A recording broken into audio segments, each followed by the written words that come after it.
वाल्मीकि रामायण चौथा अध्याय। चैत्र मास में रामायण के पठन और श्रवण का महत्व। कलिक नामक व्याग और उतंग मुनि की कथा। नारद जी कहते हैं, महर्षियों, अब मैं रामायण के पाठ और श्रवण के लिए उपयोगी दूसरे मास का वर्णन करता हूं। एकाग्रचित होकर सुनो। रामायण का महत्व समस्त पापों को हर लेने वाला, पुण्यजनक तथा संपूर्ण दुखों का निवारण करने वाला है। वह ब्राह्मण, क्षत्रिय, वैश्य, शूद्र तथा स्त्री, इन सबको समस्त मनवांछित फल प्रदान करने वाला है। सबसे उत्तम प्रकार के व्रतों का फल भी प्राप्त होता है। वह है दुःस्वप्न नाशक, धन की प्राप्ति कराने वाला तथा भोग और मोक्ष फल देने वाला है। अतः उसे प्रयत्न पूर्वक सुनना चाहिए। इसी विषय में विद्वान पुरुष एक प्राचीन इतिहास का उदाहरण देते हैं। वह इतिहास अपने पाठकों और श्रोताओं के समस्त पापों का नाश कराने वाला है। प्राचीन कलयुग में एक कलिक नामक व्याग रहता था। वह सदा पराई स्त्री और पराये धन के अपहरण में ही लगा रहता था। दूसरों की निंदा करना उसका नित्य कर्म था। वह सदा सभी जंतुओं को पीड़ा देता रहता था। उसने कितने ही ब्राह्मणों तथा सैकड़ों हजारों गौं की हत्या कर डाली थी। पराय धन तो वह नित्य अपहरण करता ही था। देवता के धन को भी हड़प लेता था। उसने अपने जीवन में अनेक बड़े बड़े पाप किए थे। उसके पापों की गणना करोड़ों वर्षों में भी नहीं की जा सकती थी। एक समय वह महापापी व्याग,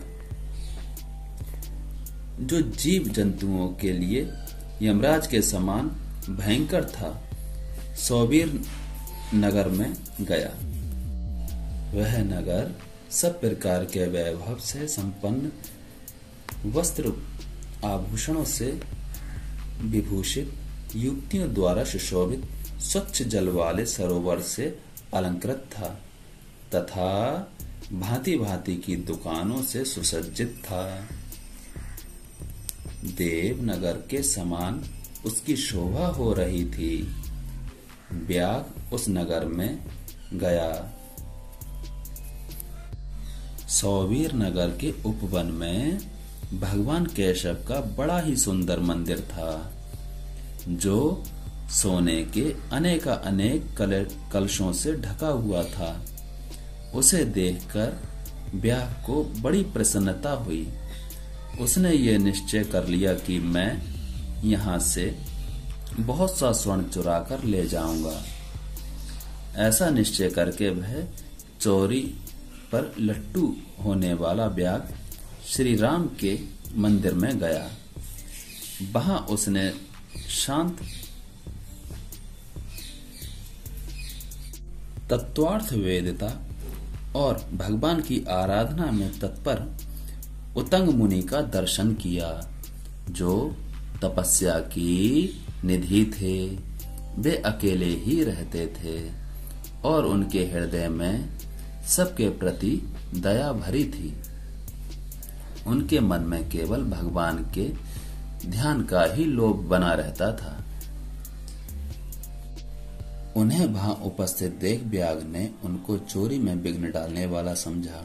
तदंतर जब आधी रात हुई, तब वह देवता संबंधी द्रव्य समूह लेकर चला। उतंग मुनि ने देखा, ये व्याग मुझे मार डालना चाहता है, तो वे उससे इस प्रकार बोले।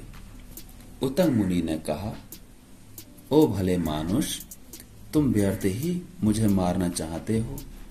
मैं तो सर्वथा निरपराध हूं। लुब्धक, बताओ तो सही, मैंने तुम्हारा क्या अपराध किया है? संसार में लोग अपराधी की ही प्रयत्नपूर्वक हिंसा करते हैं। सौभाग्य सज्जन निरपराध की व्यर्थ हिंसा नहीं करते हैं। शांत चित्त साधु पुरुष अपने विरोधी तथा मूर्ख मनुष्य में भी सद्गुणों की स्थिति देखकर उनके साथ विरोध नहीं करते हैं। जो मनुष्य बारंबार दूसरों की गलती सुनकर भी क्षमाशील बना रहता है, वह उत्तम कहलाता है। उसे भगवान विष्णु का अत्यंत प्रियजन बताया गया है। दूसरों के हित साधन में लगे रहने वाले साधुजन किसी के द्वारा अपने विनाश का समय उपस्थित होने पर भी उसके साथ वैर नहीं करते। चंदन का वृक्ष अपने को काटने पर भी कुठार की धार को श्वासित ही करता है। अहो, विधाता बड़ा बलवान है। वह लोगों को नाना प्रकार से कष्ट देता है। जो सब प्रकार के संग से रहित हैं, उन्हें भी दुरात्मा मनुष्य सताया करते हैं। अहो दुष्ट जन, इस संसार में बहुत से जीवों को बिना किसी अपराध के ही पीड़ा देते हैं। मल्लाह मछलियों के, चुगलखोर सज्जनों के और व्याघ मृगों के इस जगत में अकारण वैरी हैं। अहो, माया बड़ी प्रबल है।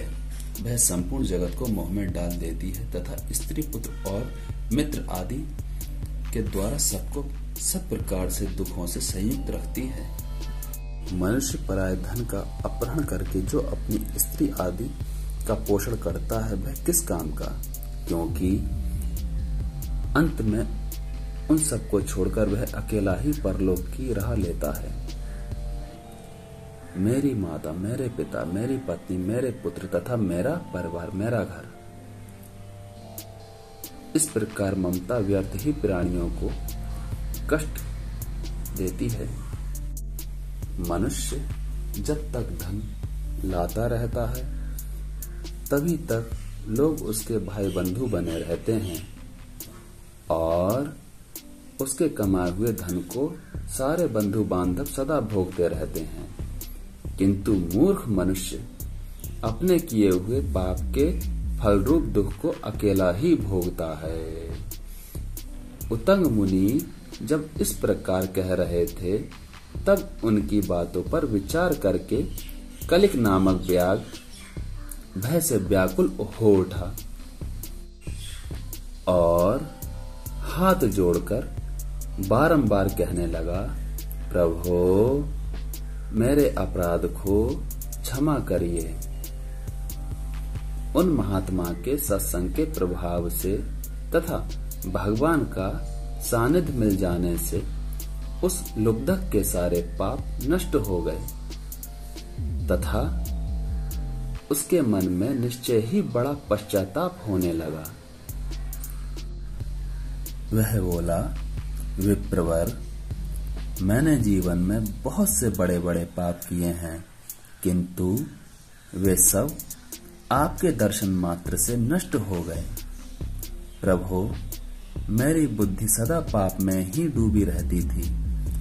मैंने निरंतर बड़े बड़े पापों का ही आचरण किया है। उनसे मेरा उद्धार किस प्रकार होगा? मैं किसकी शरण में जाऊं? पूर्व जन्म के किए हुए पापों के फल से मुझे व्याघ होना पड़ा। यहाँ भी मैंने पापों के ही जाल बटोरे हैं। ये पाप करके मैं किस गति को प्राप्त होऊंगा? महामना,